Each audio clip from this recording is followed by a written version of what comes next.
مجھے 57 ڈیز رکھا گیا. تو یہ میں آپ کے ساتھ واقعہ شیئر کرتی ہوں. تو آپ کو پتہ ہے نیب خواتین کے لیے نہیں بنی. میں شاید نیب کی پہلی خاتون مہمان تھی. تو ان کو اب سمجھ نہیں آ رہی تھی کہ ہم اس کو کہاں رکھیں، کیونکہ مردوں کے لیے تو انہوں نے پورے سیلز بنائے ہوئے تھے جہاں پہ مردوں کو انہوں نے رکھا ہوا تھا. خواتین کے لیے ان کے پاس جگہ نہیں تھی، اور ایک خاتون کو وہ اٹھا لائے تھے. تو انہوں نے پھر مجھے اس نیب کے کمرے میں رکھا جو کمرہ شہباز شریف صاحب نے بنایا تھا، کہ جو نیب کے اندر خواتین امپلائیز ہیں ان کے بچوں کے لیے جو ڈے کیئر سینٹر. اوپر میرا بہت طاقتور ماشاءاللہ باپ ہے، میرے ساتھ میرے لوگ کھڑے ہیں، لیکن مجھے بھی اس ہیرسمنٹ کا سامنا کرنا پڑتا ہے. کیسے؟ اب دیکھیں، میں جب پولیٹیکل بات کرتی ہوں تو اس کے تحریک انصاف کی طرف سے، عمران خان کی طرف سے میرے پہ پرسنل اٹیک آتا ہے.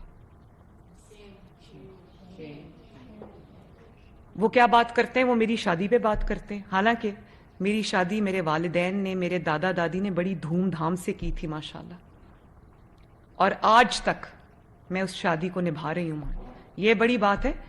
اب میں کسی کے اوپر کوئی پرسنل اٹیک نہیں کرنا چاہتی، لیکن آج بھی یہ شخص جو ذہنی پستی کا شکار ہے، میں اس کا نام بھی نہیں لینا چاہتی.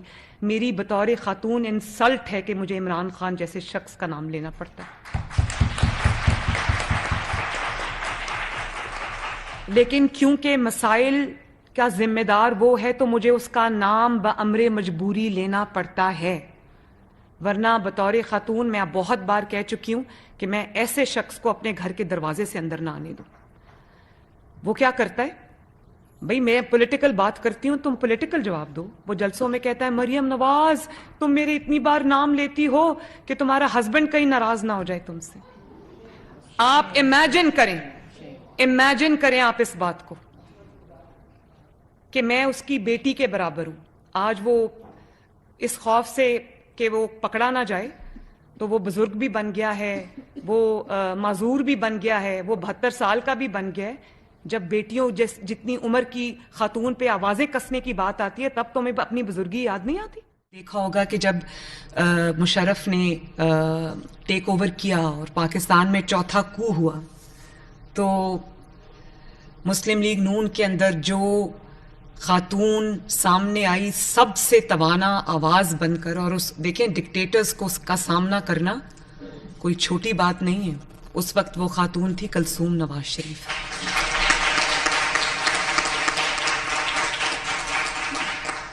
اور میرا خیال ہے کہ وہ بھی ایک بہت بڑی ٹریل بلیزر تھی، بہت بڑی ٹرینڈ سیٹر تھی، جن سے میں اور پاکستان کی ہر خاتون، سب سیاستدان جو M N As M P As یہاں پر بیٹھی ہوئی ہیں، میرے آس پاس جو بیٹھی ہوئی ہیں، چاہے وہ نصرت عامر صاحبہ ہو میری والدہ کی ساتھی ہیں، اور یہ شائستہ پرویز صاحبہ میری والدہ کی ساتھی ہیں، انہوں نے میری والدہ کے ساتھ کام کیا ہوا ہے، تو سب کے لیے وہ بہت بڑی انسپریشن ہے. حدیقہ کیانی جو سنگر ہیں، وہ جس طرح کام کر رہی ہیں جو سیلاب زدگان کی ریہیبلیٹیشن کے لیے، میں آنیسٹلی اس خاتون، میں ان کو کبھی نہیں ملی، میں ان کو نہیں جانتی، گانے ان کے میں نے ضرور سنے، لیکن جس طرح سے وہ خود انٹرسٹ لے کے ایک ایک گھر بنوا رہی ہیں. کل انہوں نے ایک ٹویٹ کیا ہوا تھا ایک مسجد کی تصویر، جو انہوں نے وہاں پر جو بھی ریہیبلیٹیشن کا کام ہے وہ کر رہی ہیں، اور بغیر کسی حکومتی امداد کے کر رہی ہیں. تو میں ایسی خواتین کو سلوٹ کرتی ہوں. یہاں پر اگر میں شہید محترمہ بے نظیر بھٹو صاحبہ کا نام نہ لوں تو زیادتی ہوگی. وہ پاکستان کی نہیں بلکہ عالم اسلام کی پہلی خاتون وزیر اعظم تھی.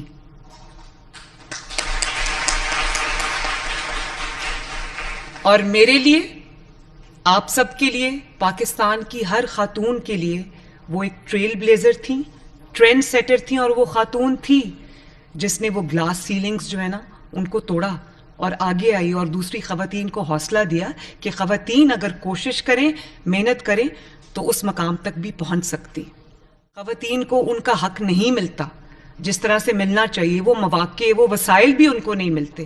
لیکن آپ پھر بھی دیکھیں کہ خواتین نے ہر شعبے میں پاکستان میں اپنا نام بنایا.